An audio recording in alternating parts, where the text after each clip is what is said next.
Hello everyone, আসসালামু আলাইকুম। Food ডায়েরিতে সবাইকে ওয়েলকাম। আমার আজকের আয়োজন চিকেন কারি। চিকেন কারি তো আমরা সকলেই খেয়েছি। আমার মনে হয় এরকমটা কখনো খাওনি। চলো দেখা যাক।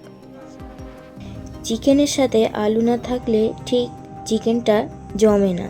আর তার জন্য আমি এখানে 3টে বড় সাইজের আলু নিয়েছি। এবার একটা কড়াইয়ে একটু লাল লাল করে ভেজে নেব। ভাজার সময় আলুতে লবণ ও হলুদ দেব, তাহলে আলুর রঙটা সুন্দর হবে।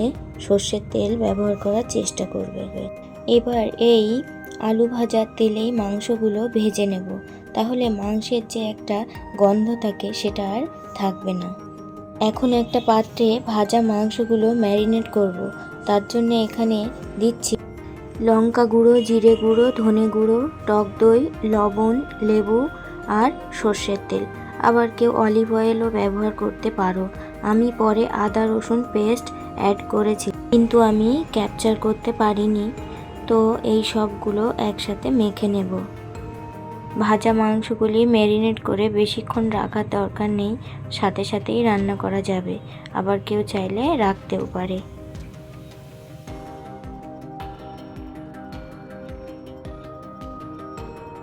পর তেলে একটা মশলা পাক করে নেব।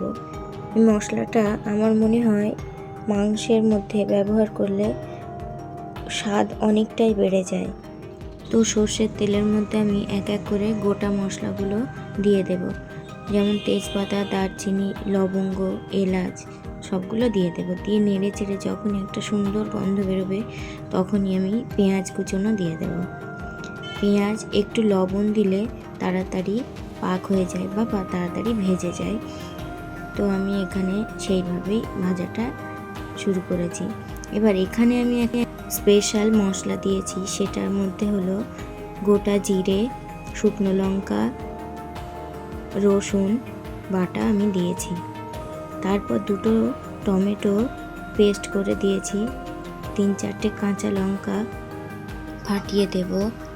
আর এই মশলা ততক্ষণ পর্যন্ত পাক করব যতক্ষণ না টমেটোর রং চেঞ্জ হবে আর মশলা থেকে তেল ভেসে আসবে, ততক্ষণ পর্যন্ত পাক করব। এবার পাক হয়ে গেলে আমি ভাজা বা ম্যারিনেট করা মাংসগুলো দিয়ে দেব। দিয়ে পাক করতে থাকবো। আবারও কিছুক্ষণ কষিয়ে নেওয়ার পরে ভাজা আলুগুলো বা ভেজে রাখা আলুগুলো দিয়ে দেব। এই হবে, যত কষতে পারবো ততই টেস্টি হবে।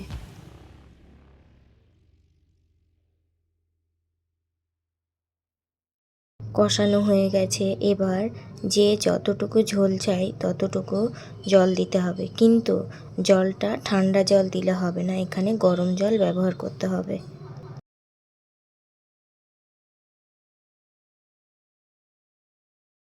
তৈরি আমার চিকেন কারির লাল লাল ঝোল। এরকম সব রেসিপি পেতে ফুড ডায়েরি আমার চ্যানেলটি সাবস্ক্রাইব করার অনুরোধ রইল। আজকের মতো এতটুকুই। টাটা।